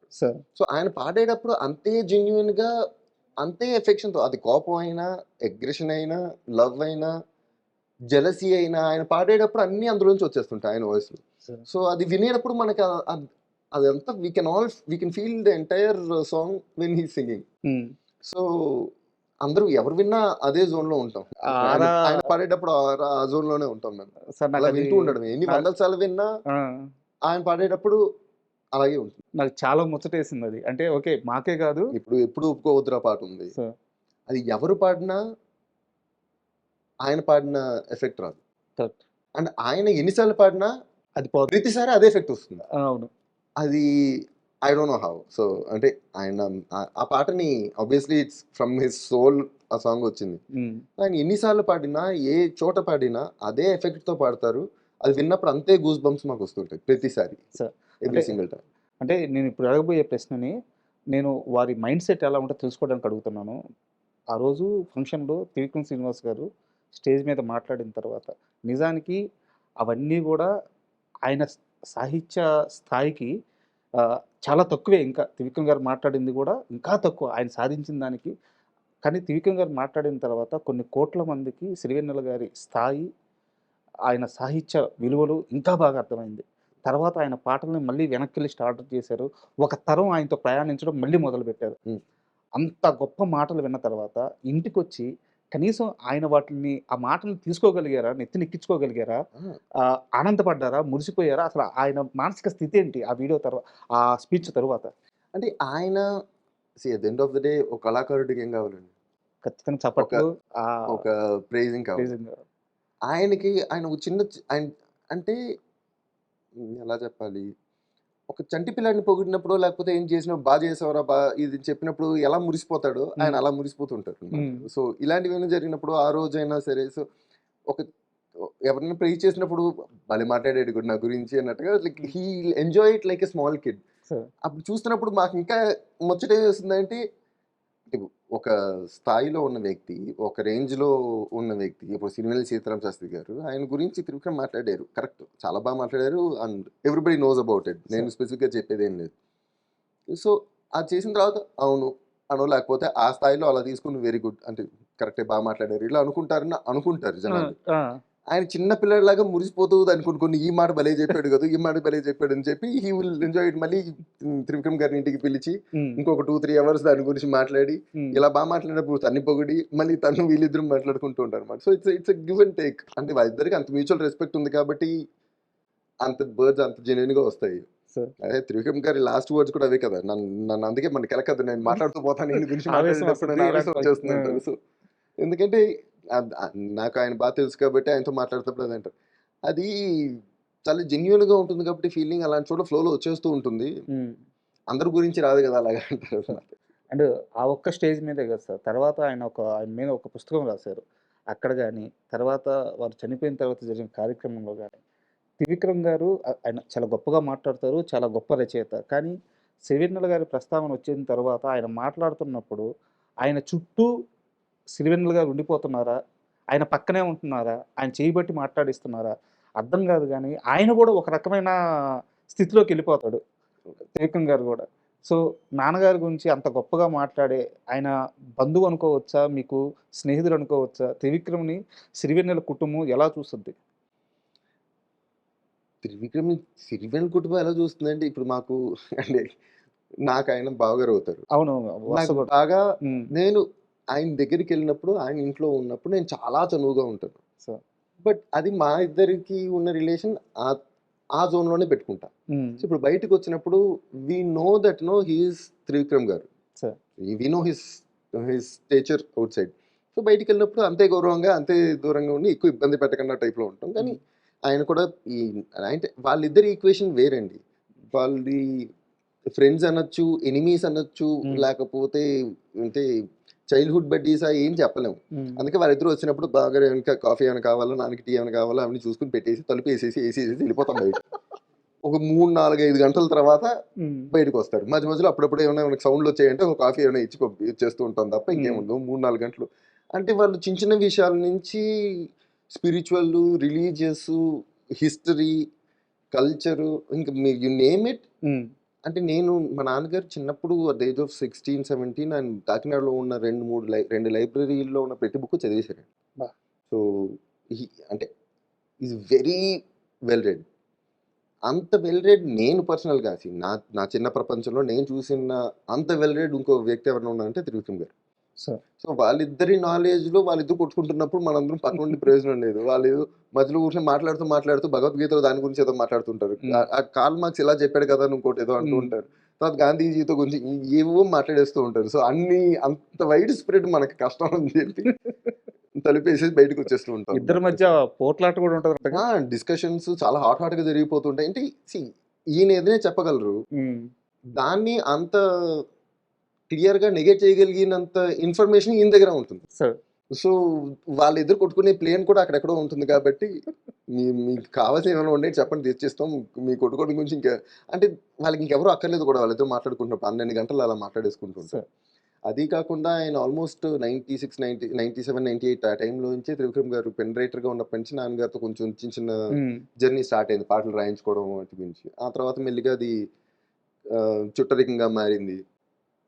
సో వాళ్ళిద్దరి relationship it evolve for couple of decades, ఒక 22 ఇయర్స్ వెళ్ళింది. సో అది ఎలా చూస్తాము అంటే త్రివిక్రమ్ గారిని మాకు పెళ్ళనిచ్చి మా బావగారు, సో ఆయనకి ఆ రెస్పెక్ట్ ఎప్పుడు ఉంటుంది. At the same time we all know what he is outside. మా ఇంటికి వచ్చినప్పుడు ఆయన అంతే చనువుగా మా అందరితో మాట్లాడతారు. బట్ వి సీ హిమ్ అక్కడ ఉన్నప్పుడు మేము ఎలా ఉండాలో అలా ఉంటాం. బయటికి వెళ్ళినప్పుడు ఆయన ఏంటో మా అందరికీ తెలుసు. కాబట్టి we always give that respect to what he is. So it's అంటే ఆయన చూసాను, but he is a very important part of the family. అంటే very important part of the family. మీకు ఇది షేర్ చేసుకున్నారో లేదో నాకు తెలియదు, కానీ చాలా ఎర్లీ స్టేజ్లో ఆయనతో పాటు కలిసిన మనిషి అని చెప్పారు కదా. సో ఒక ఇన్సిడెంట్ ఉంది సార్. బోడి చదువులు వేస్ట్ నీ బుర్రంతా భోంచేస్ట్ అని ఒక పాట ఉంటుంది అనమాట. ఆ పాట ఆయన సినిమా కోసం రాయలేదు, వేరే పాట కోసం కూర్చొని ఆ పాట రాక ఆ సందర్భము, ఆ సిచ్యువేషను, ఆ భావము ఆయన కూర్చోలేక అక్కడ ఆ సమయంలో ఈ పాట రాసుకున్నారు. అవున వేరే ప్రొడ్యూసర్ వచ్చి ఈ పాట నాకు నచ్చింది, మోహన్ గారు అనుకుంటాను, ఎడిటర్ మోహన్ గారు అనుకుంటాను, మనసిచ్చి జుట్టు సినిమాకి నాకు ఈ పాట నచ్చింది, ఈ పాట పెట్టుకుంటా అన్నారు. ఆయన మురిసిపోయి వెంటనే ఎవరో ఒకరే చెప్పాలి కదా, ఆ పక్కనే ఉన్న ఆయనకు ఆనందం కదా. అంటే పాట అమ్ముడు పోయిందన్న ఆనందం కాదు, అది పాట సమాజంలోకి వెళ్ళిందన్న ఆనందం. తీసుకో బయట ఉంటే అక్కడికి వచ్చి ఆ పాట చెప్పారంట. మీకు సిరివెన్నెల గారికి మొదటి పరిచయం బాగా ఆయనకి మీరు రిజిస్టర్ అయిన సందర్భం అంటే అప్పుడు నేను చెప్పిన మాట ఏంటంటే, ఆ పాట నేను బాగా అర్థం చేసుకున్నాను. ఒక కవికి ఎదురుగా ఉన్న శ్రోత మంచి శ్రోత అయితే ఆ శ్రోత కూడా గుర్తుండిపోతాడు. అలా సిరివెన్నెల గారికి నేను గుర్తుండిపోయిన మొదటి క్షణం అదినే ఆయన షేర్ చేసుకున్నారు. సో అక్కడి నుంచి ఇంత పెద్ద ప్రయాణం. అంటే చాలా మంది అబ్బా భలే రాశారండి, చాలా బాగా రాశారండి, అసలు ఎలా రాశారండి అన్న విషయం వరకే 99% of the people can talk. So ఇప్పుడు ఆయనే వచ్చి కూర్చున్నా మనం మాట్లాడినా కూడా ఎలా రాశారు సార్, ఏం రాశారు సార్, చాలా బాగా రాశారు సార్ అని చెప్పడం తప్ప they can't contribute anything more to the song. So ఎక్కడో ఒక త్రివిక్రమ్ గారు, విశ్వనాథ్ గారు ఇలా ఆ స్థాయిలో ఉన్న వాళ్ళందరూ మాత్రమే దే కెన్ కాంట్రిబ్యూట్. అంటే ఆయన వర్డ్స్లో ఉండే డెప్త్ని ఇక్కడ ఈ వర్డ్ రావడం వల్ల ఎన్ని లేయర్స్ మన సాంగ్ మారిందని ఇవన్నీ చెప్పగలిగిన వాళ్ళు వీళ్ళే. అందుకని he'll enjoy conversations with them more. నేను రాసిన పాట అద్భుతం అని చెప్పేస్తూ ఉంటారు అందరూ, వాళ్ళకి అంతే అర్థం అవుతుంది కాబట్టి అది అద్భుతం మాత్రం అనుకుంటున్నారు. కానీ ఎందుకు అద్భుతం అయిందన్న విషయం వీళ్ళే చెప్పగలరు. అండ్ ఇంకోటి, నాన్నగారు ఇచ్చిన ఆస్తి అంతా మీ దగ్గరే ఉందా? ఒక నిర్మాత దగ్గర మీ ఆస్తి ఉండిపోయింది, తెచ్చుకుంటారా? ఆయన చెప్పినట్టుగా చెప్పాలంటే ఇది అందరి ఆస్తి అయింది, అది ఎవరికి ఏ ఒక్కరికి చెందింది కాదు. సో అది అందరి దగ్గర ఉంది. ఉమ్, చాలా మంది నిర్మాతల దగ్గర ఉంది, చాలా మంది దర్శకుల దగ్గర ఉంది. ఆ నిర్మాత సెవంతి రవికిషోర్ గారు సార్, వారి ఆఫీస్కి వెళ్తే రోజు దేవుడి ఫోటోలు, ఆ ఆఫీస్లో ఏదో ఒక చిన్న ఫోటో ఉంటుంది కదా, ఆ పక్కన నాన్నగారు స్వయంగా చేత్తో రాసిన, అంటే ఫైనల్ వర్షన్ సాంగ్ కాదు, ఫైనల్ వర్షన్ కాకుండా ఆయన రఫ్గా రాసుకుంటూ ఉంటారు కదా, సో ఆయన వాళ్ళకి ఇవ్వకుండా ఆయన ఇంకా ఆ స్థితిలో ఉండడానికి రాసుకుంటూ వెళ్ళిపోతూ ఉంటారు కదా, అలాంటి ఇంత ఫైల్ ఉంది ఆయన దగ్గర. ఏం సార్ అంటే దీని ఈ పేపర్లని, ఈ పాటలని, ఈ అక్షరాలని చూస్తే నాకు రోజు స్టార్ట్ అవ్వద్ది, నాకు ఒక మోటివేషన్ వస్తుంది, ఇది నా ఆస్తి, కానీ ఎప్పటికైనా వారి బిడ్డలకు చేరవేస్తాను, కానీ ఇప్పుడే కాదు. అంటే వాళ్ళిద్దరి ఫ్రెండ్షిప్ కూడా it's long story. Ladies tailor నుంచి Sir. ఉన్నది వాళ్ళది. So they had so many years of journey. Sir. So and ups and downs కూడా చాలా ఉండే వాళ్ళిద్దరికి in terms of careers. Hmm. So they were all supportive. ఆ టైంలో ఒకరికొకరు చాలా సపోర్టివ్గా ఉండే very good friends. So I think that part అయితే ఆయనదే. అది అది అందరిది కాదు, ఆ పార్ట్ ఆఫ్ ద ఆస్తి అయితే ఆయనదే. So is worthy of it. ఆ పేపర్లు ఫస్ట్ టైం చేత్తో పట్టుకున్నాను సార్, ఆ పట్టుకొని అవి అట్లా చదువుతూ ఉంటే చేతులు వణిగిపోతూ ఉన్నాయి. అంతకంటే ప్రివిలేజ్ లేదనిపించింది నాకు ఒక రైటర్గా. చదువుతుంటే ఒక రెండు గాలి వెంట వెళ్ళే మారం మానుకొమ్మని తల్లి తీగ నిందిస్తుందా మల్లె తీగని రాసున్నారు, రాసి కొట్టేస్తున్నారు వాటిని. Hmm. అదేం సార్ ఇది కొట్టేసారు ఏం సార్ అంటే, ఆయన అంతకంటే గొప్పదిస్తానంటున్నాడు, అదే చెప్పినాం కదా, ఆయన రాస్తూ పోతుంటారు అంతకంటే గొప్పదిస్తా అంటున్నాడు. నేను చూసి లాక్కొని దండం పెట్టి నాకు ఇదే కావాలి, ఎందుకంటే వద్దు అయినా ఇచ్చిండరు. అని చాలాసేపు బతిమిలాడితే ఆ 2 లైన్లకు ఒప్పుకున్నారంట. అంటే ఆ పేపర్లను చూస్తుంటే ఆ అక్షరాలని, ఆయన పడిన ఆ మదనం ఎలా ఉంది, ఇవన్నీ చూస్తుంటే అబ్బా అసలు. అంటే ఇమాజిన్ ఈవెన్ అంటే ఈ స్టేజ్ ఆ స్టేజ్ అని కాదు, ఏ స్టేజ్లో అయినా ఆయన ఏ పాట రాస్తున్నా ఎప్పుడు ఆయన తెలుగు డిక్షనరీలన్నీ ఆయన పక్కనే ఉండేవి. అండ్ ఏ పాట రాసినా ఏ డౌట్ ఉన్నా అప్పటికి ఆయన రెఫర్ చేసుకునే తీసుకునేవారు. ఎందుకంటే ఆయన పాట రాసిన ఒక అక్షరం ఇటువంటి వెళ్ళింది అనుకోండి, ఇదే కరెక్ట్ ఏమో అని అందరూ నమ్ముతారే తప్ప ఇది కరెక్టా అని ఎవరు క్వశ్చన్ చేయరు. ఈయన దగ్గర నుంచి వచ్చిన పాట కాబట్టి జాగ్రత్తగా ఉండాలనేది never takes it for granted. So అంటే నేను ఇచ్చిన దాంట్లో తప్పు ఉండకూడదు అన్న దాని మీద ఆయన ఎంత మదనపడేవారో, ఆయన ఎంత వర్క్ చేసేవారో మనకు తెలుసు. సో ఇది ఎవ్రీ సింగిల్ వర్డ్ కి అండ్ బాలు గారు చెప్తారు, మన ఎస్పి బాలసుబ్రహ్మణ్యం గారు, అండ్ వాళ్ళిద్దరు రిలేషన్ కూడా అదో స్ట్రాంగ్ రిలేషన్ వాళ్ళిద్దరిది. సో అది కూడా almost through out the career వాళ్ళిద్దరూ కలిసే నడిచారు. సో ఆయన చెప్పినట్టు ఆయన చెప్తుండేవారు కొన్నిసార్లు కొన్ని వర్డ్స్ గమకాలు ఇవన్నీ ఉన్నప్పుడు పాడడం, కొన్ని అక్షరాలు వస్తే పాడడం కష్టం అవుతుంది, తడబడుతుంది మాట. కొన్ని ఫాస్ట్ మూవింగ్ వర్డ్స్ ఏమైనా ఉన్నాయండి, కానీ వాటిల్లో ఆయన రాసేటప్పుడే ఇది పాడడానికి కష్టంగా ఉంటుంది కాబట్టి ఏ వర్డ్స్ రాస్తే పాడొచ్చు, అంత ఫాస్ట్ గా ఉన్నా ఈజీగా పాడొచ్చు ఆయన రాసేస్తారు. ఆయన అలాగే రాసేవారు. మీనింగ్ పోదు, భావం పోదు, ఆయన క్వాలిటీ తగ్గదు, సింగర్ కి కష్టంగా ఉండకూడదు. సో ఇవన్నిటిని కూడా మైండ్ లో పెట్టుకుని రాయడం it's not easy gift. And నేను ఇంకో వీడియోలో చూసాను, అంటే నేను ప్రతిసారి వీడియో లేదా ఆ సమయం ఎందుకంటున్నానంటే నాకు అదృష్టం కలగలేదు ఆయన్ని కలిసే అదృష్టం. సో అంతవరకు నన్ను క్షమించండి మీరు. కేసునాథ్ గారు మీ ఇంటికి వచ్చారో వీరు వారి దగ్గరికి వెళ్ళారు, నాకు ఐడియా లేదు. ఫస్ట్ సోఫాలో విశ్వనాథ్ గారు వారి అద్దంగి గారు కూర్చో ఉన్నారు. ఈయన నిలబడి విశ్వనాథ్ గారి గురించి సీతారామ శాస్త్రి గారు మాట్లాడుతున్నారు. ఈయన చేయబట్టుకొని ప్రతి 2 నిమిషాలకు ఒకసారి లాగుతున్నారు, కూర్చో కూర్చో కూర్చో అని. ఈయన మాత్రం కూర్చోవట్లా మాట్లాడుతూనే ఉన్నారు. విశ్వనాథ్ గారిని ఆయన ఎలా భావించేవారు జీవితంలో? అంటే ఆయనకి ఏ స్థానం ఇచ్చారు? తండ్రి స్థానం ఇచ్చారు. ఇప్పుడు విశ్వనాథ్ గారు తండ్రి స్థానమే ఇచ్చారు, గురువు అని తండ్రి స్థానం ఎప్పుడు ఇచ్చారు. ఆయన ఉన్నప్పుడు ఎప్పుడు ఆయన పక్కన కిందనే కూర్చునేవారు. ఆయనకి ఎప్పుడు ఆ రెస్పెక్ట్ హార్ట్ లో ఎప్పుడూ ఉంది. ఆయన ఎప్పుడు మాట్లాడినా ఫస్ట్ ఈ అవకాశం ఇచ్చినందుకు ఎప్పుడు he gives that first pedal to him. So ఎప్పుడు తండ్రి స్థానంలోనే చూశారు, ఇంకోలా చూడడం మాకు తెలియదు. సో అందుకే మేము కూడా ఆయన అలాగే చూసేవాళ్ళం ఇప్పుడు కూడా. నాకు ఒక చిన్న ఇన్సిడెంట్ కావాలి సార్. యాక్చువల్గా ఇది చాలా మందికి తెలుసు, అయినా మీ నోటి గురించి వినాలని చెప్పి కృష్ణవంశీ గారు ఒక పాట కోసం వచ్చారు, పబ్ సాంగ్. ఈయన ఎప్పుడు పబ్కి పోలా లేదు, రమ్మని చెప్పి ఈయన అడిగారో వారు తీసుకెళ్లారో నాకు ఐడియా లేదు, పబ్కి తీసుకెళ్లారు. పబ్కి వెళ్తే అక్కడ కూడా కూర్చొని ఆయన రాసిన పాట ఏంది, ఆ వాతావరణం చూసిన ముసుగు తర్వాత వేయొద్దు ముసుగు వేయద్దు మనసు మీద. అంటే ఆయనకి అదే చెప్తాను కదా, ఆయనకి ఆ బీట్ కావాలి, అందులో మాట్లాడుకునేటట్టుగా ఉండాలి, కానీ అందులో ఒక భావం ఉండాలి. బాగుండాలి. అది అందరూ అంతే ఎంజాయ్ చేశారుగా. అవును. సో యాక్చువల్ గా అదొక పబ్ సాంగ్ లను చూశారు, ఒక డాన్స్ బీట్ లను చూశారు, but at the same time words ని చాలా చాలా చాలా మంది ఎంజాయ్ చేశారు. సార్ సో అది వాళ్ళిద్దరి ఈక్వేషన్. మళ్ళీ ఇంకో కృష్ణవంశీ గారు మా నాన్నగారిని తండ్రి స్థానంలో పెట్టుకుని చూసేవారు. సార్ అవును. సో అండ్ వాళ్ళు కూడా మాట్లాడుకునేవి గంటలు గంటలు మాట్లాడుకుంటూ ఉంటారు. అండ్ అదే మీరు అన్నది, కానీ చాలా మంది మమ్మల్ని అడిగేవారు, అంటే ఆయన ఎక్కడికైనా ఆయన ఇన్స్పిరేషన్కి ఎక్కడికైనా వెళ్ళేవారా, ఊరికి వెళ్ళేవారా, ఇక్కడికి వెళ్ళేవారా అని. అంటే what was this inspiration, what is this motivation to right this songs అని. ఆయన ఎప్పుడు 4 గోడలే, ఆ ఇంట్లో ఆ రూమ్లో కూర్చునే రాసేవారు. But he never had to go out. అంటే మాకు అంటే చిన్నప్పటి నుంచి చూస్తూ ఉంటాం కాబట్టి ఎన్నో ఏళ్ళకి నాకు అంటే ప్రాసెస్ చేసుకుంటూ ఉంటాం, ఎంతో కొంత ఆయన్ని చూసిన తర్వాత ఎలా ప్రాసెస్ చేసుకోవాలో తెలుస్తూ ఉంటుంది. అవును. సో ఇప్పుడు ఆయన రాసే సాంగ్స్ ఎప్పుడు అప్ టు డేట్ ఉంటాయి, వెరీ మచ్ ఈ కరెంట్ అఫైర్స్ మీద ఉంటాయి. అవును. ఆ టైంలో what ever time he's writing, దానికి కరెంట్ అఫైర్స్ మీద ఉంటాయి, వెరీ అప్డేటెడ్గా ఉంటాయి. సో ఇవి ఎక్కడి నుంచి వచ్చాయి చాలా మందికి, మరి ఆయన ఎక్కడికి వెళ్ళకపోతే ఏంటి. సో ఎవ్రీడే పొద్దున్న ఒక 3 or 4 న్యూస్ పేపర్స్ ఉంటాయి. మొత్తం 3-4 రకాల న్యూస్ పేపర్లు తీసుకుంటారు. టీ తాగే లోపల ఒక 10 to 15 minutes లోపల మొత్తం 4 పేపర్లు ఆల్ సైడ్స్ కవర్ అయిపోతాయి. ఓకే.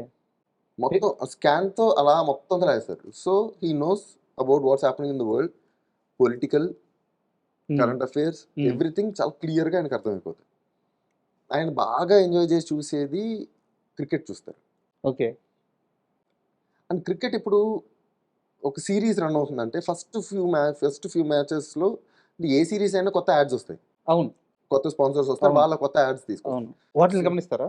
వాళ్ళు ఆయన ఫస్ట్ 2-3 మ్యాచెస్ ప్రతి యాడ్ని క్షుణ్ణంగా చూస్తారు. ఎందుకంటే ads reflect today's society. Ads always, ఎందుకు యాడ్స్ మారుతూ ఉండాలి, ఇవాళ ఎలా ఉందనే దాన్ని బట్టే యాడ్స్ తయారు చేస్తుంటారు. టెక్నికల్ వైజ్, ఎమోషనల్ వైజ్ రెండు కూడా రిఫ్లెక్ట్ అవుతాయి.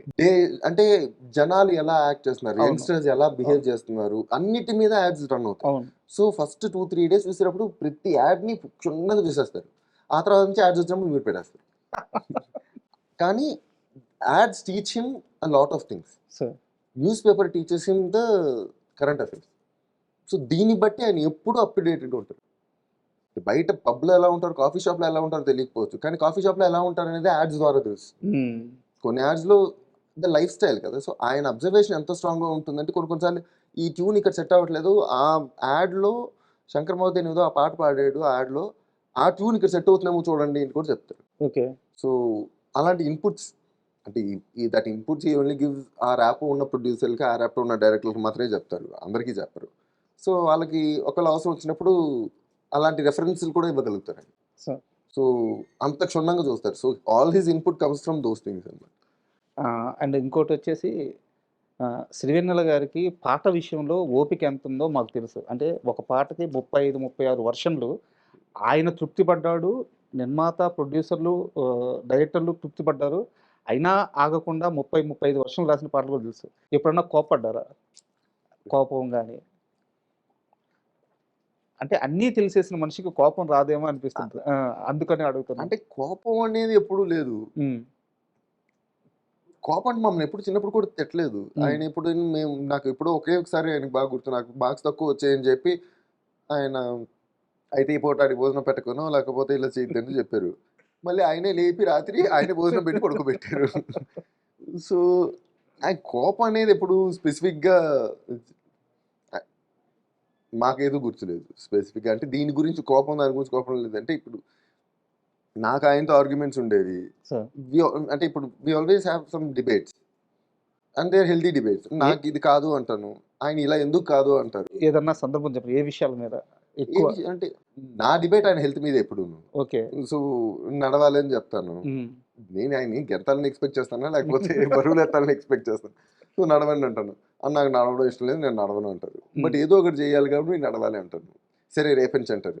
ఇప్పటికి 10 ఏళ్ళుగా చెప్తున్నారు ప్రతిరోజు రేపు రేపు అని చెప్పి. ఎప్పుడంటే నేను చెప్పినప్పుడు నమ్మాలి కన్నా, రేపు చేస్తాను కదా అంటారు. మళ్ళీ రేపు అన్నాడు వచ్చిందో సరే రేపు నుంచి అంటారు, ఆయన మాట మార్చారు. సో దీని గురించి ఏవో డిబేట్లు అవుతుంటాయి. బట్ కొన్ని విషయాల్లో ఆయన ఒప్పుకోరు.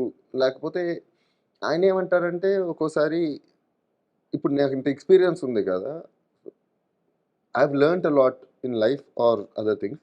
సో నేను చెప్పేది నువ్వు వినాలి అంటారు. నువ్వు చేసుకుంటే నీకు బెటర్ కదా అని. ఆయన పర్స్పెక్టివ్లో his son could use his experience, Sir. His wisdom. Experience కూడా కాదు, నిజంగా చెప్పాలంటే విజ్డమ్, కరెక్ట్ వర్డ్. అది వాడచ్చు కదా అంటారు. నేనేమంటా అంటే కొన్ని చెబితే రావు నాన్న, కొన్ని మీరు నాన్న అని పిలుస్తాం, నాన్న మీరు, అది మా అలవాటు. సో కొన్ని చెబితే రావు కదా, కొన్ని ఎక్స్పీరియన్స్తోనే వస్తాయి.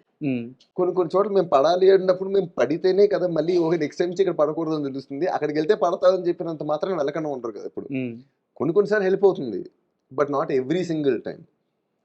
సో మరి నేను చెప్పినప్పుడు ఎందుకు చేయవు అంటారు అనమాట. మీరు చెప్పిన ప్రతిదీ అలాగే చేసుకుంటూ పోతే నాకు క్వశ్చన్స్ మిగిలిపోతాయి. ఆయన చెప్పారు సరే ఎందుకు అని క్వశ్చన్స్ ఉండిపోతాయి. ఒక్కోసారి వెళ్ళి పడితే ఓహో ఎందుకా అని మనకు బుక్ పగిలిన తర్వాత అర్థం. So it's natural thing. Some times it will be a debate, some times it will be N argument. But అంత అయిన తర్వాత పడుకో ఎక్కువసేపు ఆలోచించకుండా అంటే సరే మీరు మందులు వేసి పడుకోండి అని చెప్పేసి అంటే అంటే ఎంతసేపు మేము ఎంత ఎలా మాట్లాడుకున్నా the ending is always like this. And అదే ఆయన స్త్రీ పక్షపాత లేదంటే ఇప్పుడు కూడా మీ ముగ్గురులో అంటే ఆ తేడా ఎలా చూపించేవారు? అంటే ఇప్పుడు ఇద్దరు అబ్బాయిలు ఒక అమ్మాయి ఉంది అంటే ఎప్పుడు ఎవరికైనా కూడా అమ్మాయి మీద వెళ్తుంది. అది నార్మల్ గా న్యాచురల్ గా కూడా ఆయనకు ఎప్పుడు కూడా అంతే. అది కాకుండా మా నాన్నగారికి కల్లో వచ్చి లలితాదేవి గారు నా పేరు పెట్టు అని చెప్పి మా అక్క పుట్టక 2 రోజుల ముందే కల్లోకి వచ్చారు అనమాట. సో అదే పేరు పెట్టుకున్నాడు, శ్రీ లలితాదేవి.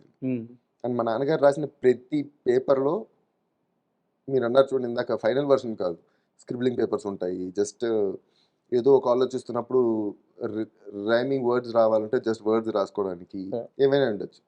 కానీ ఎనీథింగ్ పెన్ పేపర్ మీద పెట్టాలంటే ఆ పేపర్ మీద ఫస్ట్ ఓం శ్రీ లలితాదేవాయ నమః అని రాసి ఉంటుంది ప్రతి పేపర్ మీద. ముందు అది రాసిన తర్వాత అది స్క్రిబ్లింగ్ పేపర్గా అయినా వాడతారు. సో అదంతా ఆయన ఆలోచిస్తున్నప్పుడు సబ్ కాన్షియస్ గా అవన్నీ వెళ్ళిపోతూ ఉంటాయి అనమాట. ఫస్ట్ అది హెడ్డింగ్ వెళ్ళిపోతూ ఉంటుంది సో ప్రతి పేపర్. సో అదొకటి.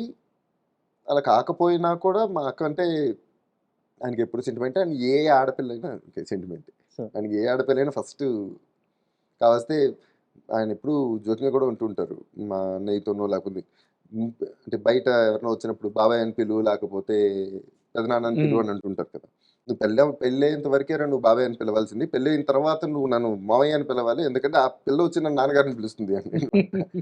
సో ఎప్పుడు పెళ్ళైన తర్వాత అబ్బాయి బయటవాడైపోతాడు, పిల్ల ఇంటి బయట అయిపోతుంది. ఎప్పుడు అంతే ఆయన కాన్సెప్ట్, ఎప్పుడు అంతే. అది ఎవరికైనా ఎప్పుడైనా అదే చెప్తారు. అండ్ అంటే వారికి సినిమా ఇండస్ట్రీలో లోతు ఎంతో తెలుసు, ఇక్కడ కష్టం తెలుసు, నష్టం తెలుసు, మంచి తెలుసు, చెడు తెలుసు. ఇంత తెలిసిన మనిషి కొడుకు సినిమాల్లోకి వెళ్తాను అన్నప్పుడు ఆయన తీసుకున్న స్టాండ్ ఏంటి? మిమ్మల్ని ప్రోత్సహించారా, మంచి చెడులు చెప్పారా, ఆపారా, చెయ్యాలా వదిలేరా? ఆయన ఎప్పుడు కూడా నువ్వు ఏం చేద్దాం అనుకుంటున్నావో నీ ఇష్టం అదే చెయ్యి, బట్ గివ్ యువర్ బెస్ట్ అంటారు.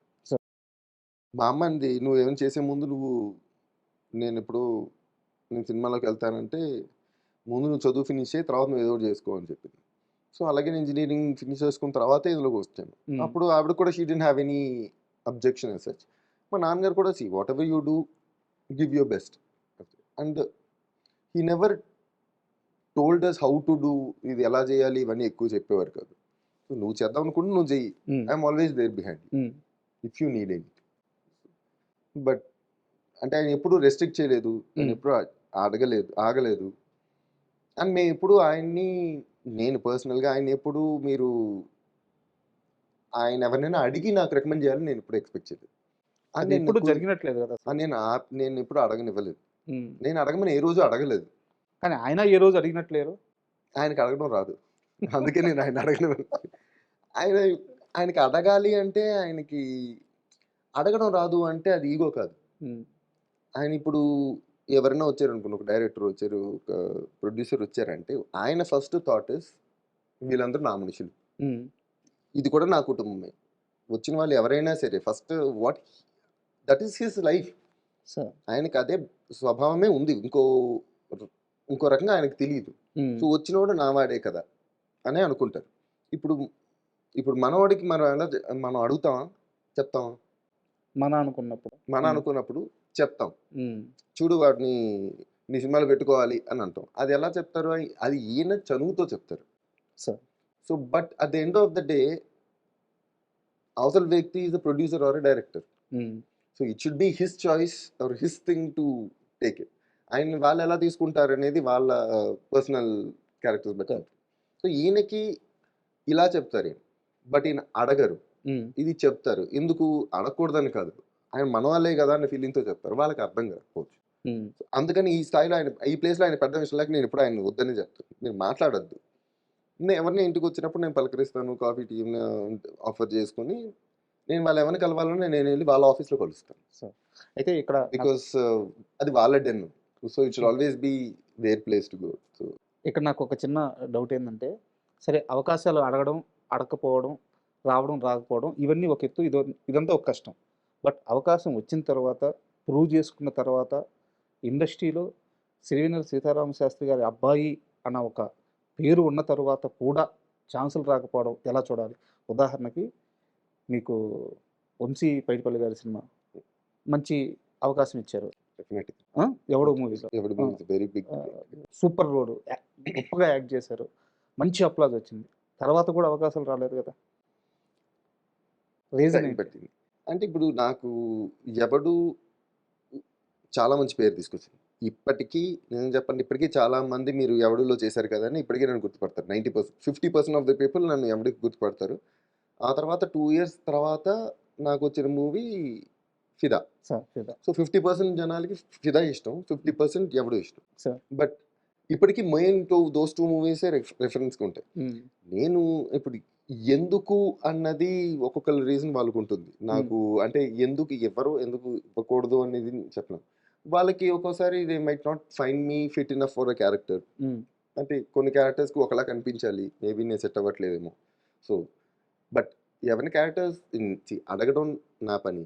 సో నేను ఎవరినైనా వెళ్ళినప్పుడు ఐ విల్ ఆస్క్. బట్ దీన్నే నేను నెక్స్ట్ లెవెల్కి వెళ్ళి అడుగుతాను, అంటే మీరు తప్పుగా అనుకోకూడదు.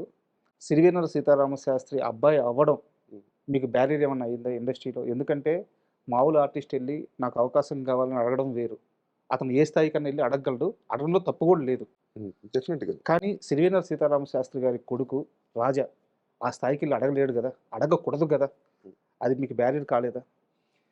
బ్యారియర్, ఆయన పేరు మాకు ఎప్పుడు బ్యారియర్ అయ్యిందా అంటే I'll put it this way.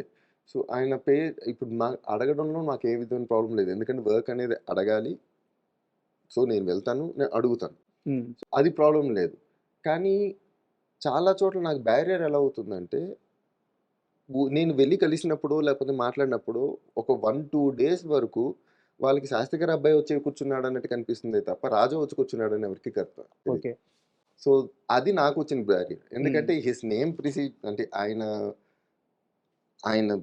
Range ఏంటో అందరికీ తెలుసు. సో ఆయన ఇన్ఫ్లుయెన్స్ అందరి మీద అంత స్ట్రాంగ్గా ఉంది. సో నేను ఎవరినైనా కలుస్తున్నానంటే ఇప్పుడు మిమ్మల్ని కూడా కలిసిన వెంటనే ముందు మీరు రాజా వచ్చాడా లేదా అని శాస్త్రి గారి అబ్బాయి వచ్చాడని చెప్పి కూర్చోబెడతారు. That is inevitable. నేను దాన్ని కంప్లైంట్ కూడా చేయలేను, కాదనలేని సత్యం కూడా అది నిజం. So I don't have complaint about it, but it's fact. So నేనేం చేస్తానంటే ఫస్ట్ 1-2 days ఏదైనా షూట్కి వెళ్ళినప్పుడు, ఎవరైనా కలిసినప్పుడు, ఎవరితో ఇంటరాక్ట్ అయినప్పుడు first 1-2 days or first few hours of my interaction is to make an effort to see that they are talking to Raja, not him. Not Sastry గారి అబ్బాయితో కలుస్తున్నాడు కాకుండా ముందు రాజా వచ్చి కూర్చున్నాడు అని.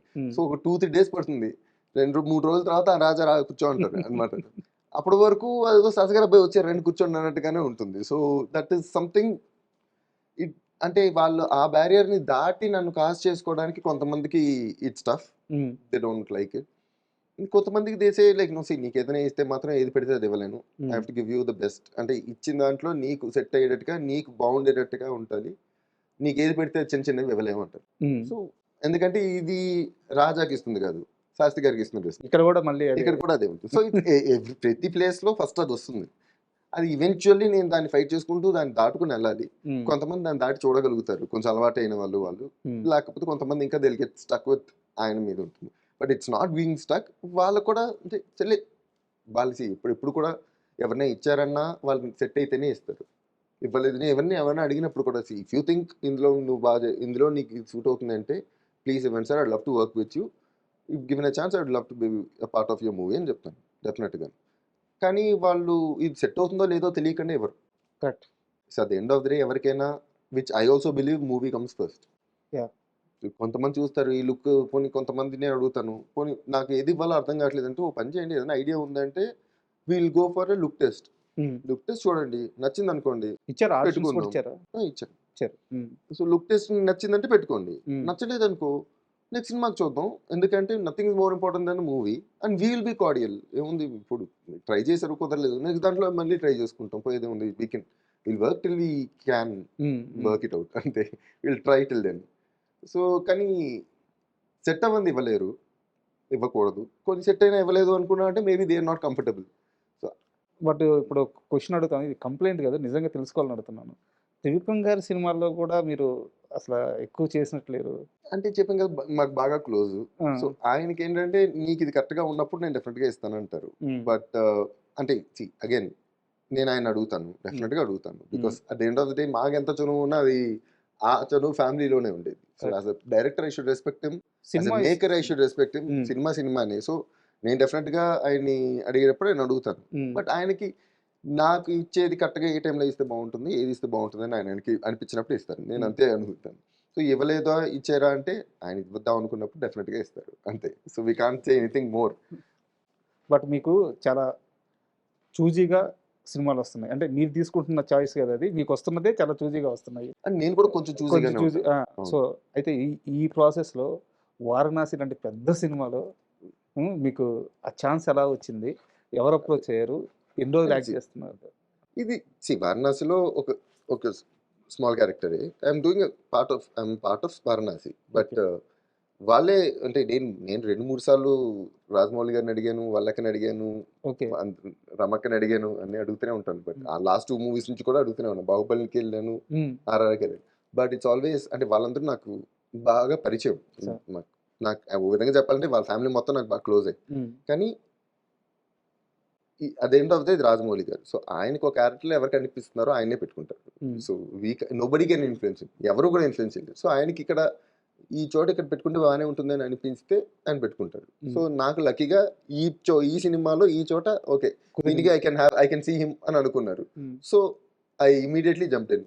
ఇది నువ్వు చూడు, నువ్వు ఆలోచించన్నారు, ఆలోచించడం లేదా, ఆయన ఒప్పుకున్నారు, ముందు నేను చేస్తున్నాను అని చెప్పి just be A part of it.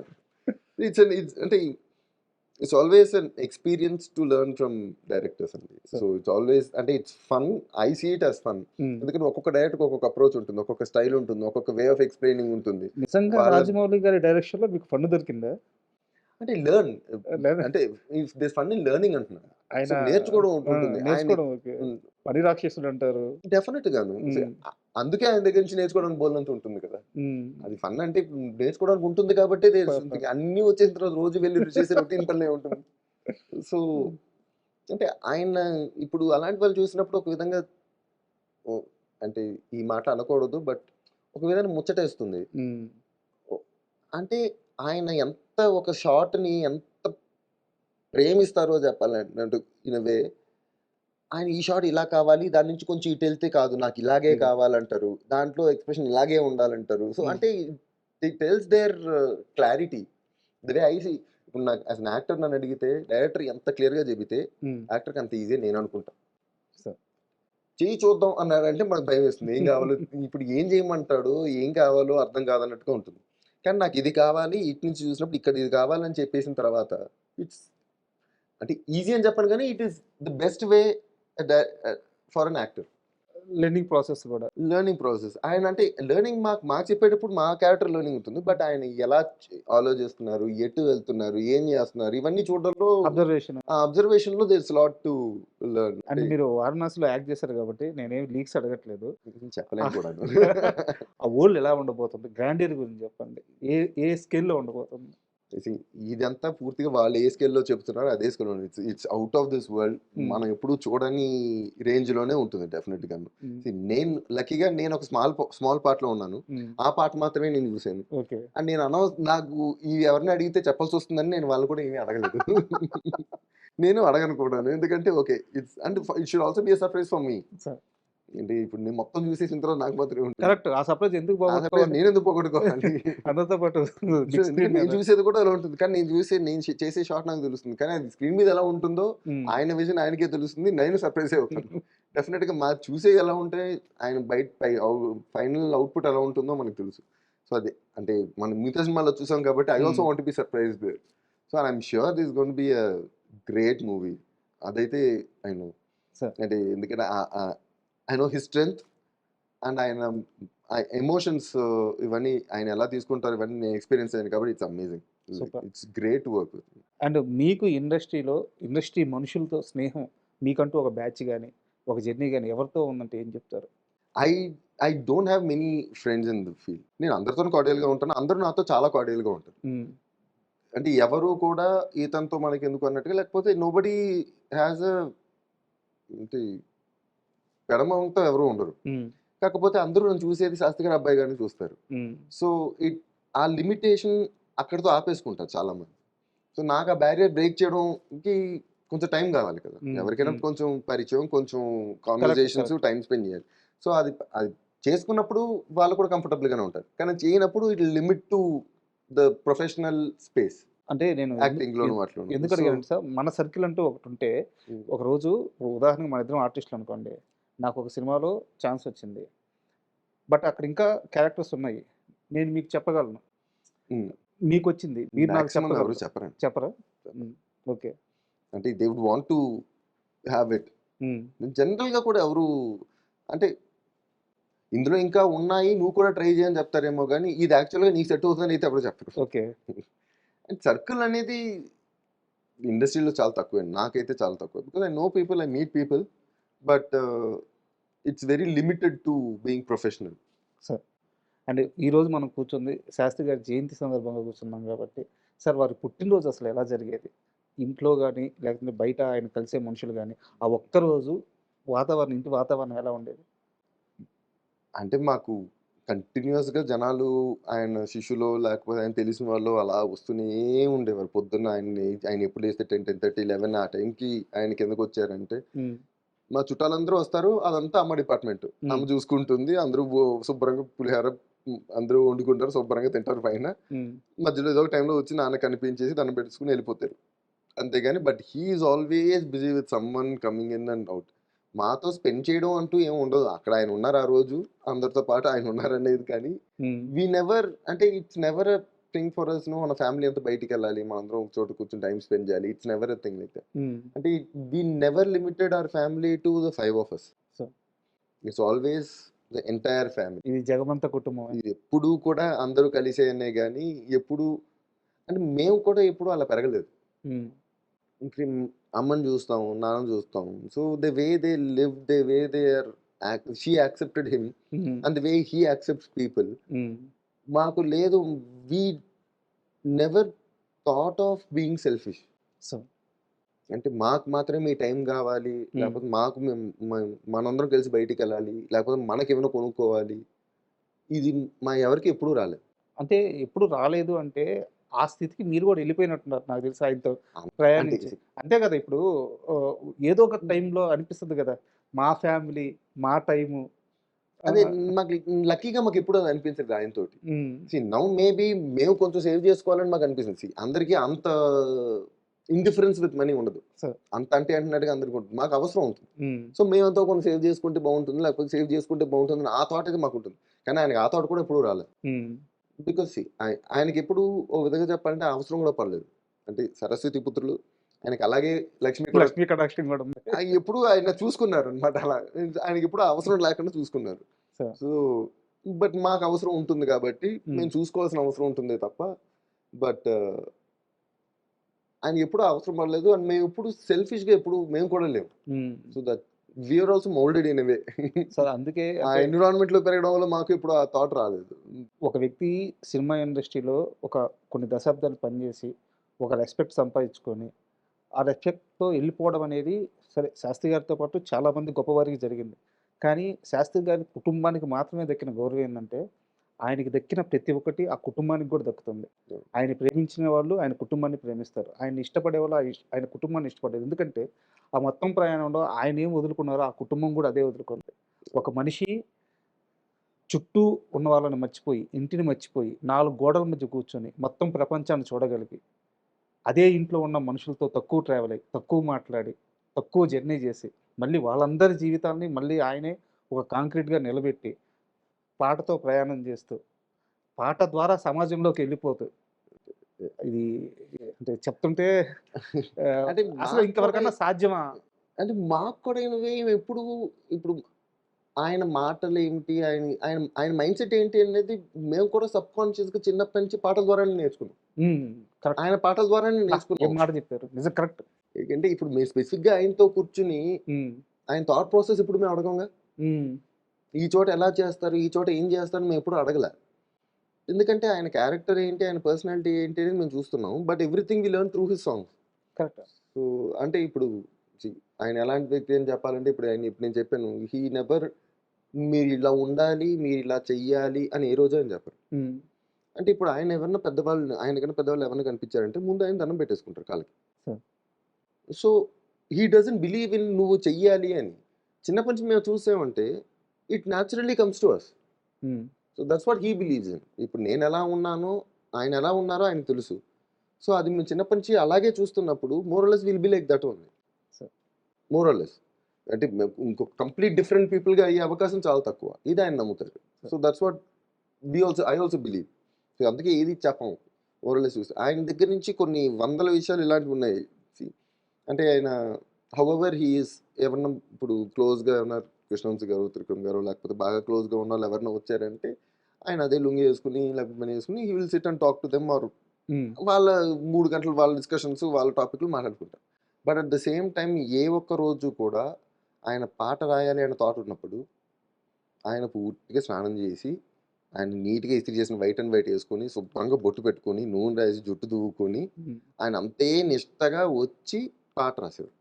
ఆ పెన్ను పేపర్ మీద పెట్టాలంటే మాత్రం he has to be like that. లేకపోతే ఆయన పెన్ను పేపర్ మీద పెట్టరు. అంటే ఇది నేను the way I see it is, ఇప్పుడు he knows he never took that gift for granted.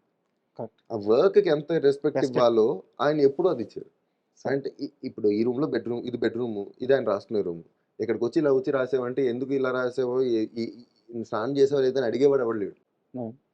But it is his respect that he gives. అంటే అది that something to learn for us. It's not easy. చేసే పని పట్ల ఒక గౌరవం అంటే మామూలుగా ఎలా అయినా ఉండు, కానీ నువ్వు పని చేస్తున్నప్పుడు గివ్ యువర్ బెస్ట్. అంటే గివ్ ఇట్ ఆల్. అంటే నువ్వు దానికి ఏం ఇవ్వాలో అది చేయాలి. నేను అది I try to put that in my life as much as I can. Sir చివరి ప్రశ్న, అంటే శ్రీవేణుల గారి గురించి మనం చాలా మాట్లాడుకున్నాం. ఈ ప్రశ్న మీ గురించే.